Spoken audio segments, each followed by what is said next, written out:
ഇപ്പം നമ്മൾ at last നമ്മുടെ ഡെസ്റ്റിനേഷനിലെത്തി. നമ്മൾ ചെന്നിറങ്ങാൻ പോകുന്നത് ജാസുഗുഡ എയർപോർട്ടിലാണ്.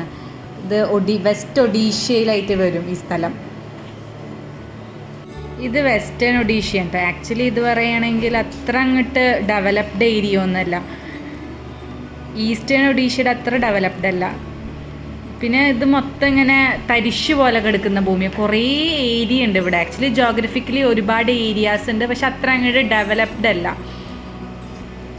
ഇപ്പം എയർപോർട്ടും ചുറ്റുഭാഗം കണ്ടാൽ തന്നെ നിങ്ങൾക്ക് മനസ്സിലാവും.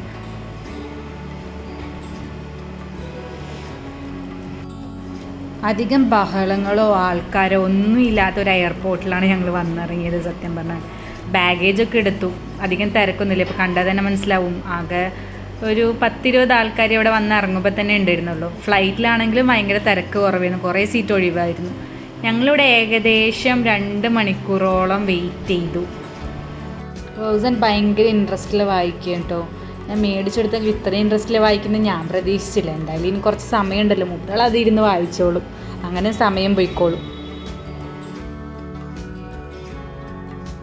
കുറേ നേരം വെയിറ്റ് ചെയ്തിട്ട് ഞങ്ങളെ പിക്ക് ചെയ്യാൻ ആരും വന്നില്ല. അപ്പം ഞങ്ങൾ വിചാരിച്ചു നമുക്ക് തന്നെ ടാക്സി എടുത്ത് പോകും. അങ്ങനെ ഞങ്ങൾ അവിടെ നിന്ന് ടാക്സി എടുത്ത് നമ്മൾ എവിടേക്കാണ് തന്നെ പോകുന്നത്? നമ്മൾ പോകുന്നത് വിംസാർ മെഡിക്കൽ കോളേജ് ബുർലയിലോട്ടാണ് കേട്ടോ. നമ്മുടെ എയർപോർട്ടിൽ നിന്ന് ഏകദേശം 1.5 മണിക്കൂറിനും കൂടുതലുണ്ടായിരുന്നു ജേണി. ഞങ്ങൾ രണ്ടുപേരും ഭയങ്കര ടയേർഡായിരുന്നു കേട്ടോ. ഫൗസാനാണെങ്കിൽ ഉമ്മാനെ കാണാനുള്ള ഭയങ്കര ഹാപ്പിനെസ്സിലാണ് മൂപ്പരിയിരിക്കുന്നത്.